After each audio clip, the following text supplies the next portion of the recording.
Stories shape how we see the world. Voice of Witness is an award-winning oral history nonprofit harnessing the transformative power of storytelling.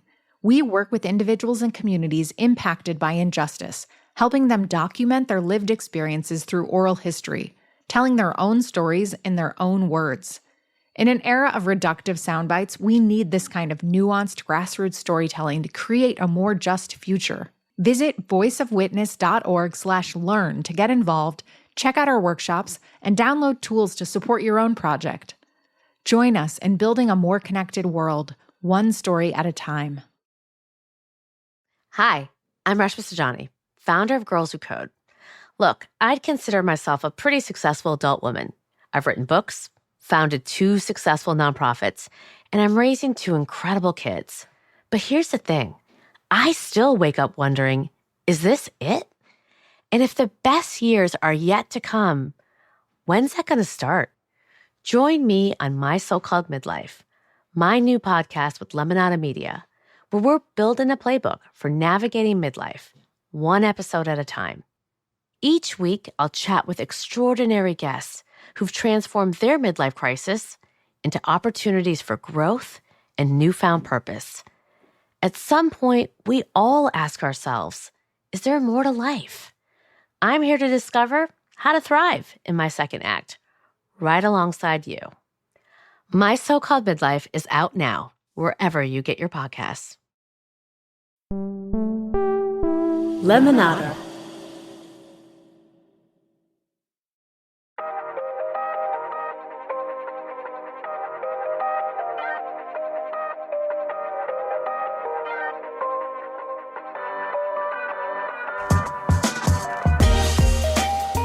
Hello and welcome to Good Things. I'm your host, Maya Rupert.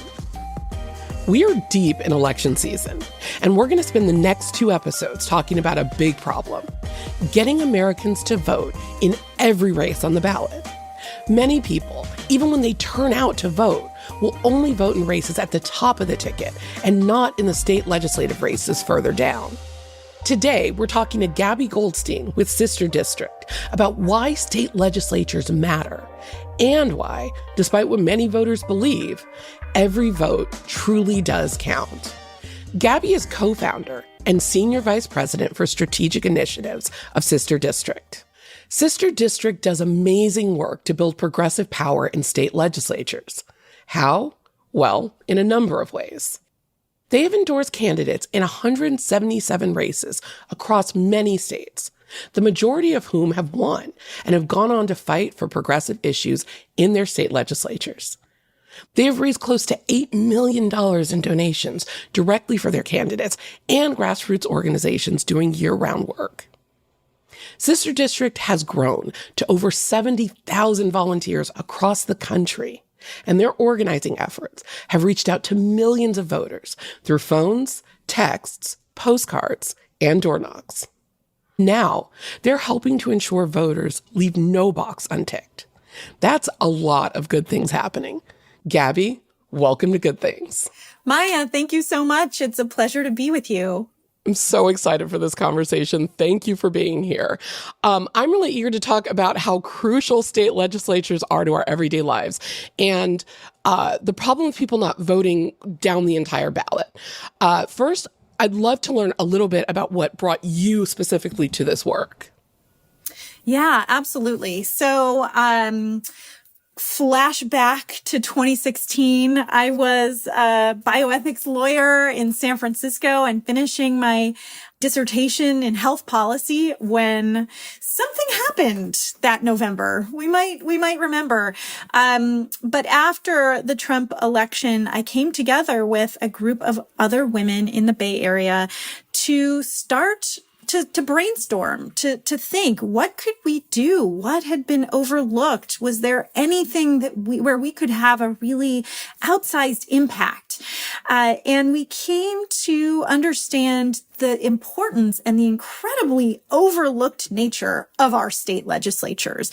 When we first started looking into it, we thought, oh, surely there must be a lot of organizations working to build power at this level of government.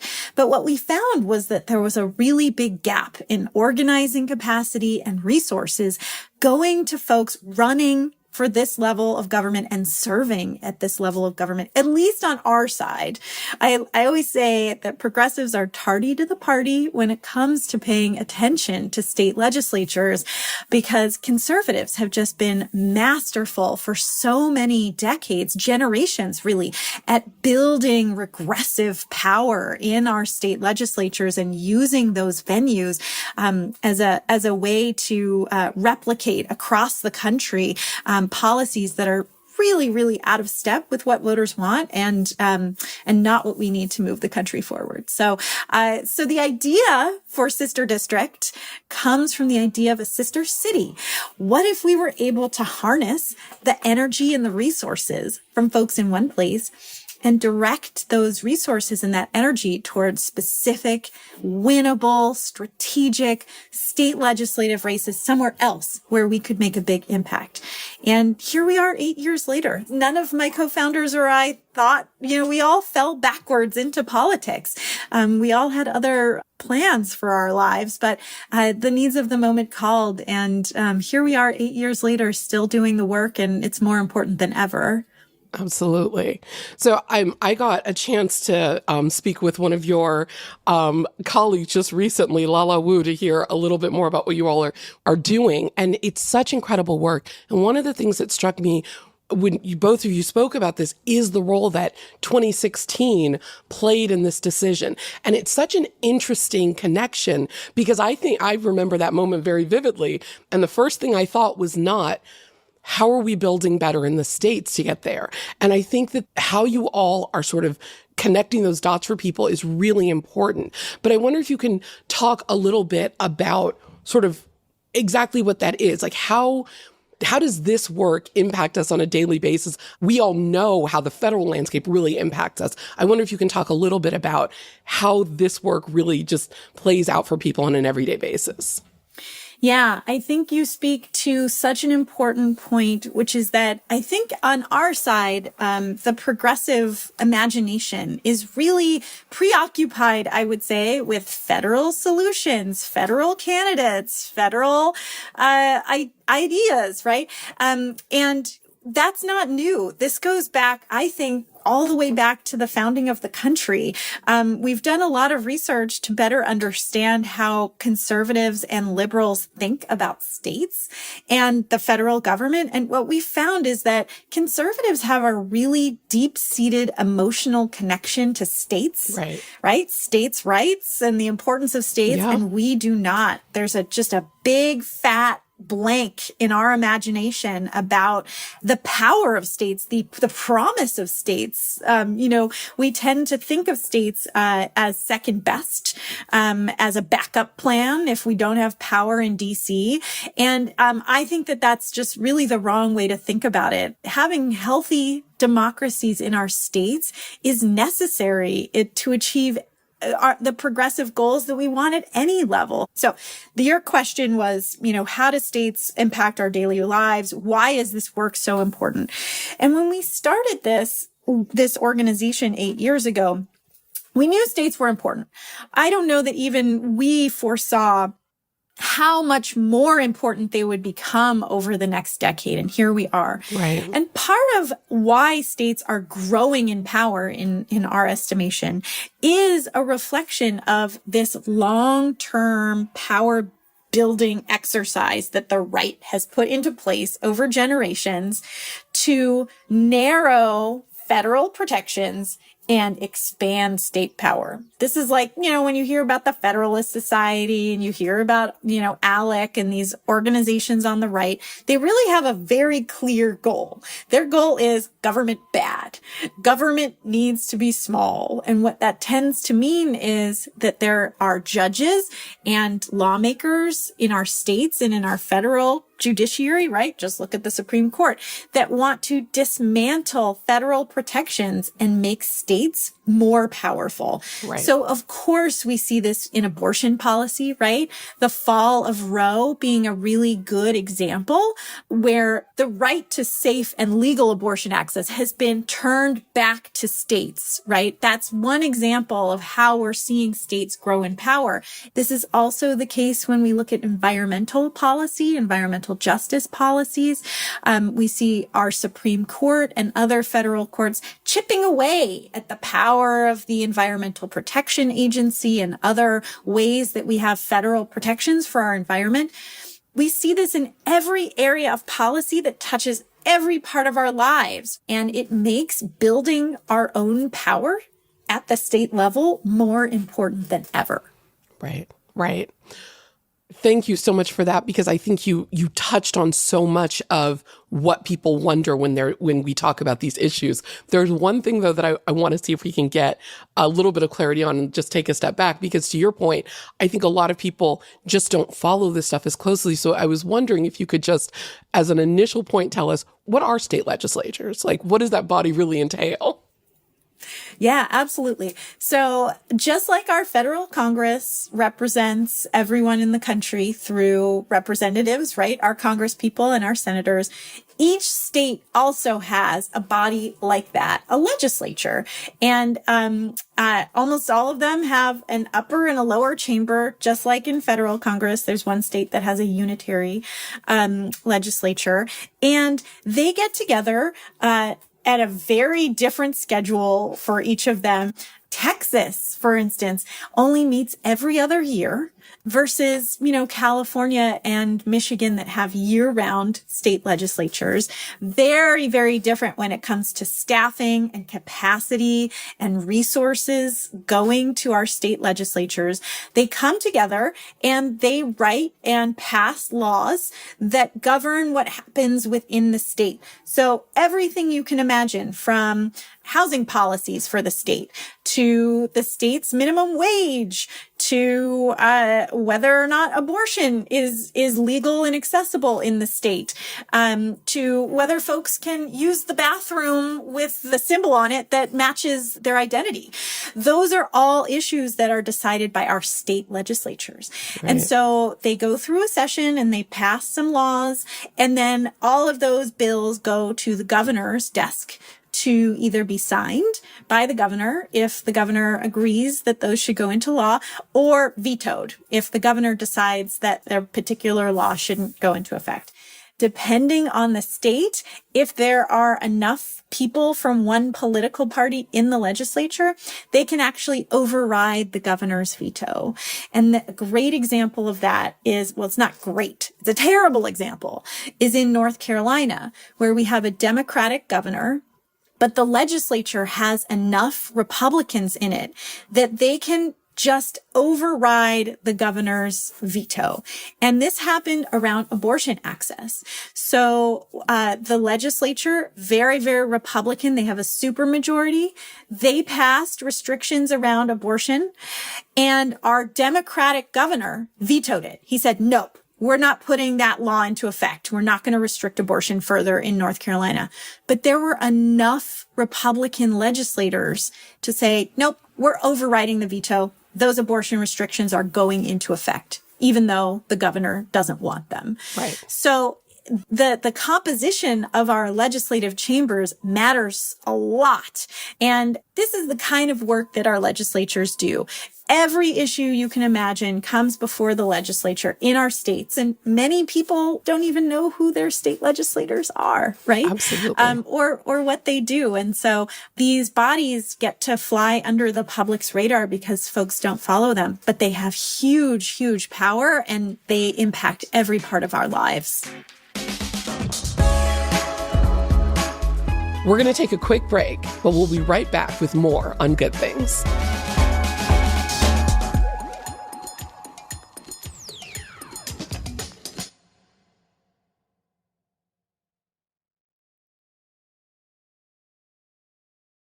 Interested in the power of first-person storytelling? The Voice of Witness book series documents the oral histories of people directly impacted by and fighting against injustice. Each collection supports historically excluded communities to tell their own stories in their own words. The books feature a diversity of voices, including those of refugees and immigrants, incarcerated people, communities displaced from public housing, farm workers, indigenous peoples, and more. These powerful stories highlight crucial issues and expose the impacts of harmful narratives and policies, laying the groundwork to build solidarity and movements for change. Voice of Witness books are read and used by thousands of educators, organizations, and advocates across the country each year. Visit voiceofwitness.org/read to learn more, access free resources, and get involved. Want a sneak preview of hot new audiobooks? Then check out Your Next Listen, a new podcast from Lemonada Media and Simon & Schuster Audio. We've got everything: the hottest new thrillers, best-selling celebrity memoirs, and swoony romances. And these aren't tiny clips either. They're entire chapters you can listen to. Your Next Listen is out November 11th, wherever you get your podcasts.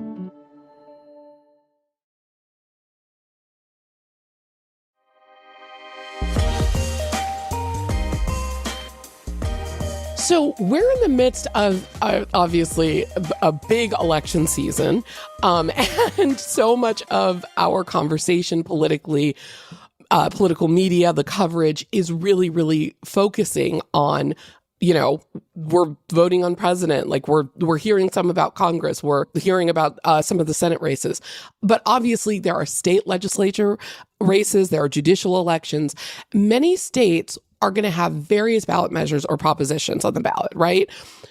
During the presidential election years, these ballots tend to be bigger and longer. But what sometimes happens when voters go to the ballot box or they get their ballot by mail and they see all of those races, if we're only hearing about a few of them, there's a lot of stuff on there people haven't really paid that much attention to. So can you just talk a little bit about what this is, right? Can you explain down ballot roll-off? And then we'll get into this on a deeper level on the next episode and really the work you all are doing on it. But can you just give us kind of a high-level summary on it?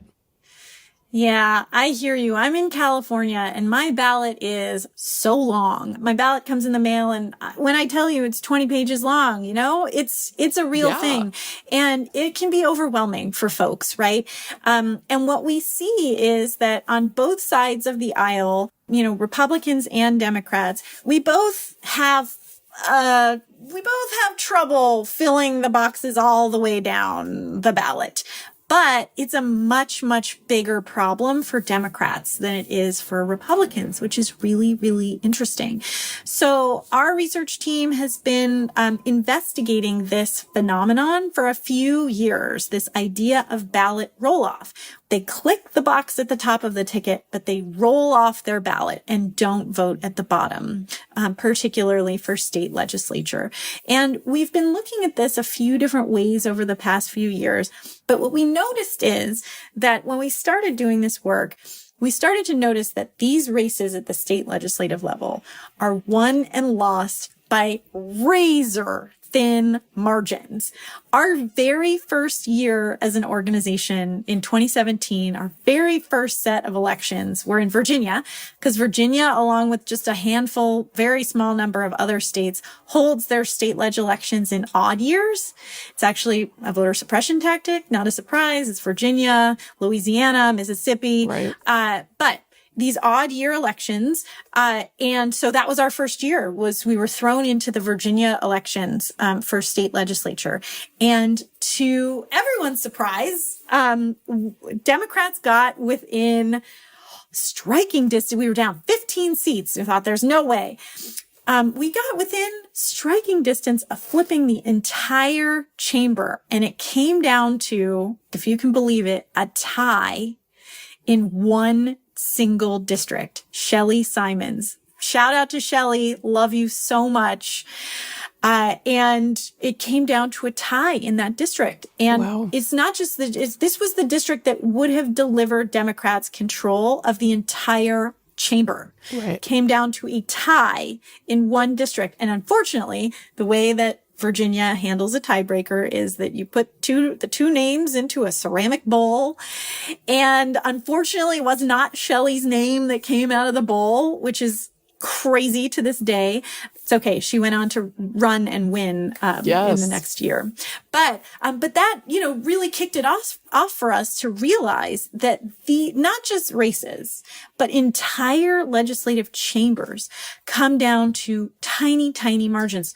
We also started to notice that there was a really big gap between the top of the ticket vote totals and state leg, right? At least on our side. sometimes 500,000 or more people would vote for president and not vote for their state legislative candidates. So that's what led us to study ballot roll-off. The bottom line being that these tiny, tiny margins have huge, huge consequences, and that it happens much more frequently and profoundly on the Democratic side than the Republicans. Republicans do tend to click all the boxes. The R is enough for them. But, for reasons we can talk about, our voters don't behave the same way. I would love to talk about that ideological divide, because it seems like this seems like an issue that should impact voters across the board. But it's interesting that you found that the divide exists based on party. Can you talk a little bit about why you think that's happening? Yeah, absolutely. So the first way we started to unwrap the onion here around roll-off was just to look at descriptively how often it happened, right? And so over 10 years worth of data, we looked in 8 battleground states, and we found that Democrats running for state legislature experience ballot roll-off about 80% of the time. But Republicans running for state leg in the same period of time experience roll-off less than 40% of the time. So we knew going in that there was a huge partisan skew to roll off. But what we didn't know is who's rolling off their ballot and why. Why is this happening? So we've undertaken this year a really big project to better understand who rolls off their ballot and why. The bottom line in terms of who is, it's really, really clear in the data. It's women. It's voters of color. It's young voters. Those folks are most likely to roll off their ballots, to vote for president, but not vote down ballot. Then the question is why, right? Why is that the case? And we found a few really interesting things, and I think we'll talk about some of them more. One is around this idea that our voters don't feel confident, and they don't voting down ballot, and they don't feel like their votes in state legislative elections matter. They told us this in the data. We asked this question, why don't you vote down ballot? I don't think my vote for state legislature matters, which is wild, right? Because we're talking about these tiny margins. Couldn't be further from the truth. Yeah. Could not be further. Right. But it's not the voters' fault. We need to show them. And it's not enough to just say your vote matters. Our message testing has shown that when we give an example, like one vote would have flipped the entire Virginia chamber, that does move our voters to feel more confident, right, to feel more agency, that their vote actually could matter. One thing that we learned, Maya, that you just asked about is ideology. And so what we found in our survey work is that conservatives and liberals have really different feelings and beliefs. Here's one example. We asked, is it your civic duty to vote down ballot? Conservatives said it's their civic duty to vote down ballot no matter what. That's their civic duty, is to vote their whole ballot.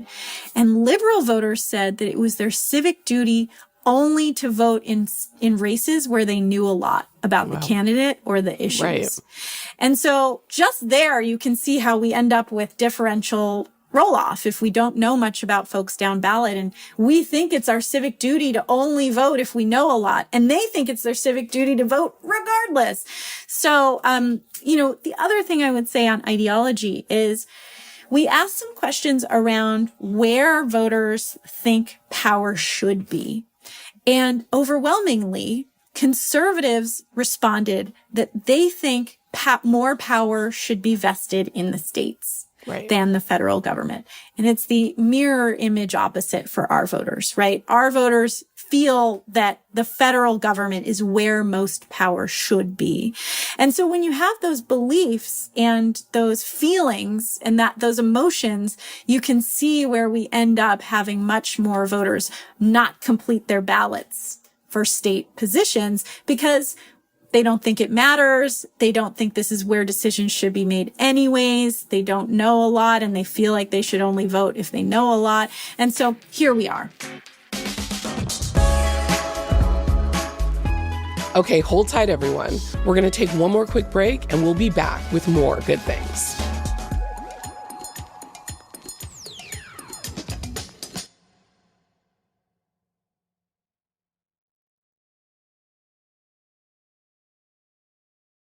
Hi, I'm Emily Deschanel. And I'm Carla Gallo, and we're excited to tell you about Boneheads, our new Bones rewatch podcast. I played Dr. Temperance Brennan. And I played Daisy Wick, and we are going to watch from the very beginning. We're going to watch the episodes. We're going to reminisce. We're going to laugh. We're going to cry.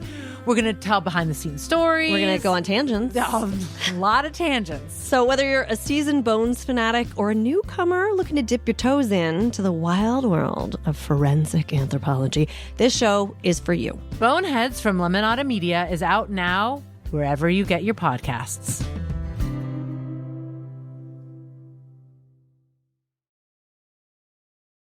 Want more from your favorite Lemonada Media podcasts while supporting the shows that help make life suck less? Subscribe to Lemonada Premium today. As a subscriber, you'll unlock exclusive bonus content like never-before-heard interviews, behind-the-scenes moments, bonus episodes, and so much more.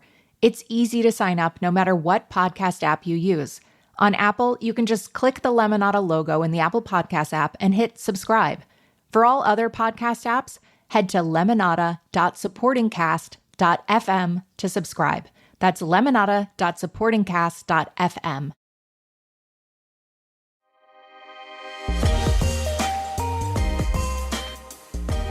I remember being a young person. I remember my first time voting. I was so excited, and I had done research, right? Like, I was into this stuff. So I went, and I remember being shocked at how quickly my research ran out. And there were a lot of names at the bottom of the ticket I didn't know. And I did exactly what you're describing, which is I said, I shouldn't vote. I don't know these people. And what if, and my fear, which I think is maybe common among progressives, was that this person could do a lot of damage. So there was that sense of I could be voting for the wrong person. And that was so powerful that it stopped me from voting on a lot of those people. Yeah. It's totally understandable. It's totally understandable. The thing that's so interesting is that conservatives don't feel that way. And so what I think is that this research gives us a ton of avenues for exploration to find messages and find frameworks and find ways to talk to our voters that help them feel more confident, that help them feel more of a sense of agency, that their vote really does matter, that they do know enough. The last thing I'd share about that I think is also really, really actionable is around knowledge. And so, as I mentioned, nobody knows a ton about what state legislatures do. That's fine, right? Totally get it. It's been really off the radar. And part of that is the decline in local media, right? And the fact that state houses don't have any reporters anymore. And all the news that we consume is national news. Very hard to get local news about what's happening in our state. So I totally understand. But part of what I thought was really interesting is that our voters, it's not just that they don't know what state legislatures do. They don't know that state legislatures control the issues that they care the most about. And so one example there is around abortion. And what's really interesting is that we did this research 2 years after Dobbs' decision, right? Or a year and a half after Dobbs. Right. Where in our minds, we think everybody knows that, the consequence of Dobbs is that states control abortion access. Well, it turns out that a lot of our voters don't know that. Right. We asked the question, a year and a half after Dobbs, which level of government has more authority over abortion access for you, the federal government or your state legislature? And lots of our voters still said the federal government. And so that again gives us data about how to increase knowledge, not just in general about your state legislature passes a budget and blah, blah, blah, but really connect the issues that we know people care so much about: abortion, environmental issues, LGBTQIA issues, all of these rights and protections that we need. Connecting that directly to our states can be really, really powerful. And we saw that in our message testing when we're able to, share with our voters that it is your state legislature that decides whether or not you can have access to a safe and legal abortion, not the federal government. That actually moves our voters in the direction of voting for state leg more, right? Once you know, then you know. Right. So I think that's all really, really helpful for us to help build up the confidence and the agency of our voters, especially women, voters of color, and young voters who are the most likely to roll off their ballots. Right. That's huge. Do you have a sense, you said you've done some of this message testing. I wonder if you can preview some of the messages that you found to be the most impactful. Yes.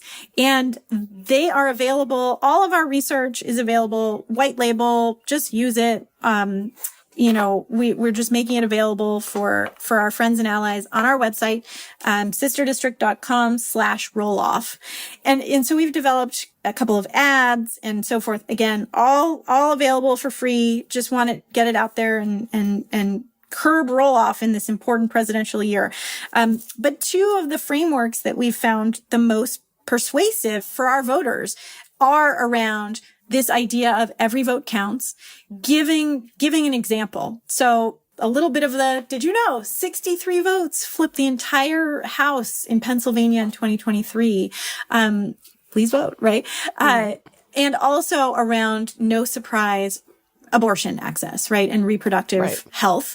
But specifically tying the control over those issues to state legislatures. And we have an ad, which I think is really powerful. I mean, we're showing big movement for our voters, where we have, sort of a grid of, obscured, old white men, basically, a grid of them in suits and ties, with the voiceover of, did you know it's your state legislature that decides whether you have access to safe and legal abortion? And the truth is, that's fantastic. That sort of framework really helps our voters understand, no, I didn't realize that. And oh yeah, that is what my legislature looks like. Whole conversation, Maya, about the composition of our legislatures and how unrepresentative they are, and how that affects all of these issues. Very, very important stuff there as well. Well, I can imagine if a lot of them only meet every other year and people aren't working full time and they aren't being compensated, it already is going to massively limit the pool of people that you can choose from. Oh, my goodness. Where to even start on this? I mean, I think part of the good news is we are making strides toward a more reflective democracy in our states, right? If you look back 50 years, nary a woman to be found, right, in any legislature, nary a Black person to be found in your legislature.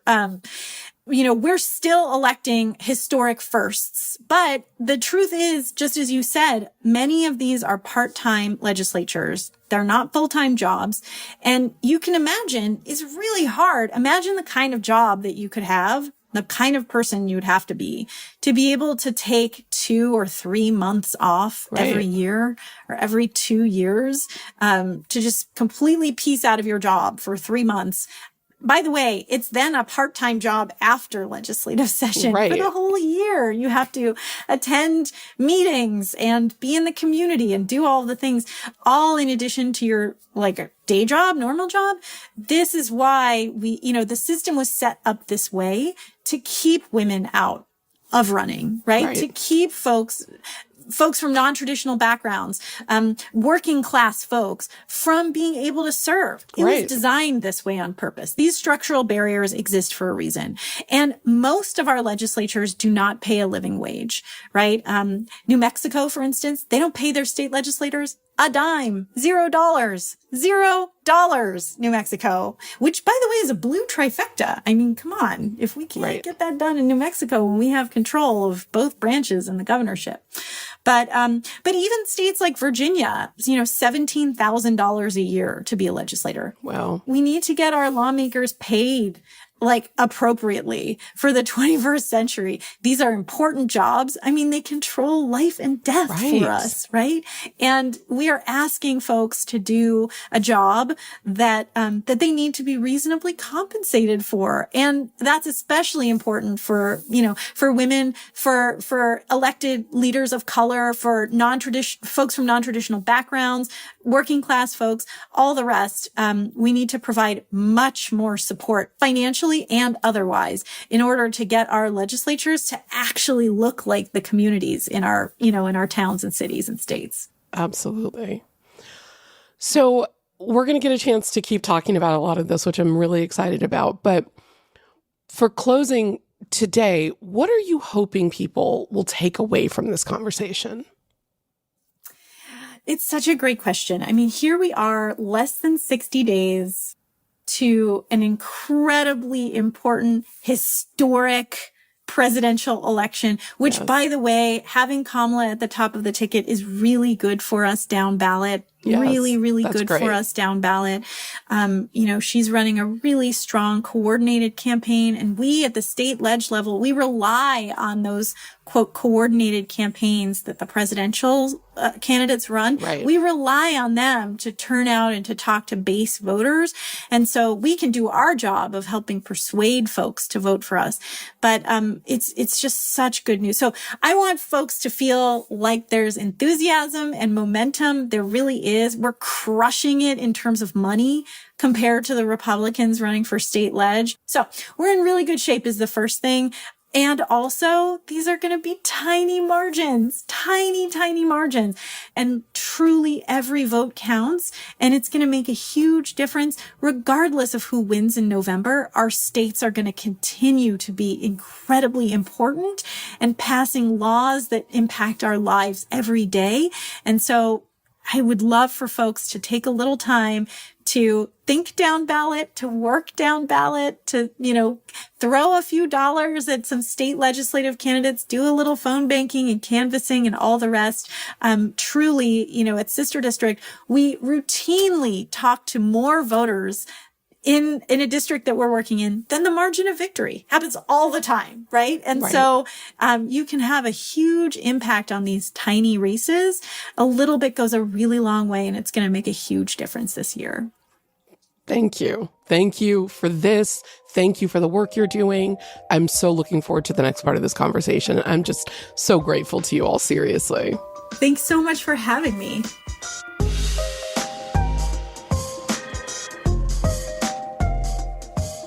Thanks for listening to Good Things. Next week, we'll get even deeper into the issue of down-ballot roll-off. In the meantime, to get involved with Sister District and help make a difference this election, check out sisterdistrict.com/volunteer. This episode is created in partnership with Sister District. I'm your host, Maya Rupert. This series is produced by Hannah Boomershine and Lisa Fu. Our supervising producer is Muna Danish. Mixing and sound design by Noah Smith. Steve Nelson is our SVP of weekly content. Executive producers are Stephanie Whittles-Wax and Jessica Cordova Kramer. Help others find our show by leaving us a rating and writing a review. Thanks so much for listening. We'll see you next week. Follow Good Things wherever you get your podcasts and listen ad-free on Amazon Music with your Prime membership.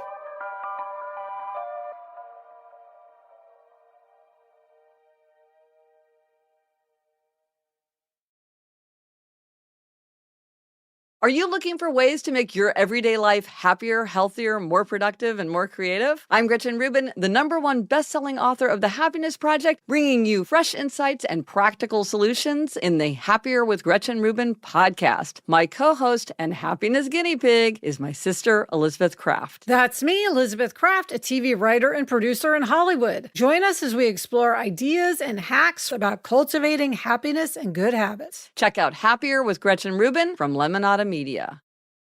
Hi, everyone. Gloria Riviera here, and we are back for another season of No One Is Coming to Save Us, a podcast about America's childcare crisis. This season, we're delving deep into 5 critical issues facing our country through the lens of childcare: poverty, mental health, housing, climate change, and the public school system. By exploring these connections, we aim to highlight that childcare is not an isolated issue, but one that influences all facets of American life. Season 4 of No One Is Coming to Save Us is out now wherever you get your podcasts.